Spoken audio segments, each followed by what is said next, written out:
మరి ఇప్పుడు చూసుకున్నట్లయితే మన కేశవాపురం గ్రామంలో అన్నదాన కార్యక్రమం అయితే చేసిన కుటుంబ సభ్యులు అయితే ఇక్కడ ఉన్నారు. వారి మాటల్లో విందాము. మా మామగారు అల్లుడు సుబ్బారెడ్డి, డాక్టర్ రాజమోహన్ వాళ్ళ ఇంటికి కేశవాపురంలో తెలిసిన చిన్నకేశ్వర స్వామి గారు వాళ్ళు కూడా చెప్తుంటారు.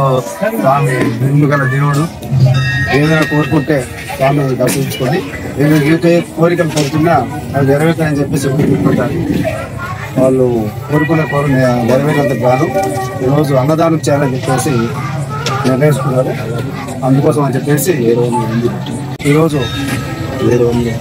దాదాపు 700 మందికి కుటుంబ సభ్యులతో కలిసి అన్నదానం జరిగింది.